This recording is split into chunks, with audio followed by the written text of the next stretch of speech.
Salut! Bienvenue dans ma semaine 3, je t'embarque avec moi, je te raconte tout. Donc cette semaine, j'ai remis exactement les mêmes choses en place que la semaine passée d'un point de vue sportif. Lundi, yoga, mardi, course à pied 5 km, toujours un peu difficile, mais je tiens bon. Mercredi, abdos fessiers. Jeudi, cette fois-ci, je n'ai rien fait, car je fais CrossFit vendredi. Donc mon objectif, c'était de maintenir mon activité sportive et de l'intégrer dans mon quotidien, de m'y habituer et de m'y faire. La petite nouveauté, ça a été mon alimentation. J'ai testé HelloFresh. Donc HelloFresh, c'est quand même un certain budget, même s'il y a plein de codes promo hyper alléchants. Je voulais essayer. Il faut savoir que je suis une assistée en termes d'alimentation.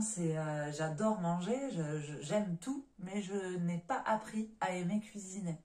Encore moins se faire les courses.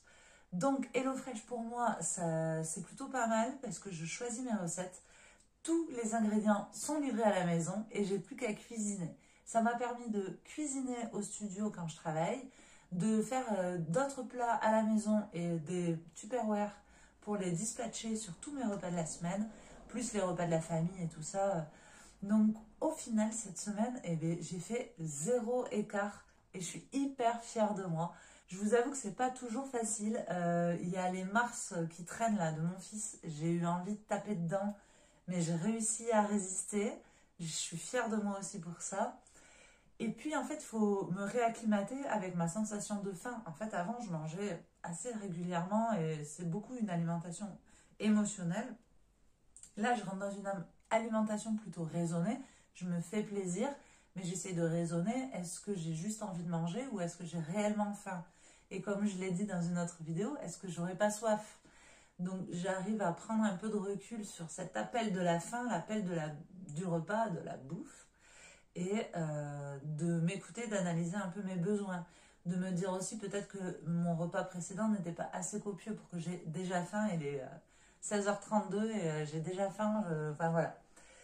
Donc voilà pour cette semaine. Donc c'est la semaine 3, j'ai encore la semaine prochaine à maintenir tout ça. Je conserve HelloFresh, je conserve mes 4 séances de la semaine, je ne change rien. Je serai encore au niveau de mes hormones, plutôt dans de good vibes, et même si je commencerai à me rapprocher de mon syndrome prémenstruel. Donc ça, je l'anticipe sur mon agenda, et je sais que pour ma semaine prémenstruelle et ma semaine de règles, donc qui vont arriver la semaine prochaine et la semaine d'après, il va peut-être falloir lever le pied et accepter que je serai beaucoup plus fatiguée. Je verrai, mais en tout cas, je suis en alerte, je suis au courant, je fais attention.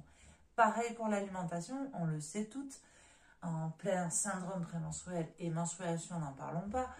Au niveau alimentaire, c'est la catastrophe. On a besoin de s'alimenter, hein. On se prépare à procréer et on a des chutes d'hormones hyper violentes. Donc notre corps il doit se réadapter et se régénérer. Donc ça j'en ai conscience. La semaine prochaine mon corps il sera en régénération et il va avoir besoin de reprendre des forces. Bienvenue, on a de la visite. Viens là ma chérie. Non, je ne veux pas qu'elle nous foute trop bruit. Voilà.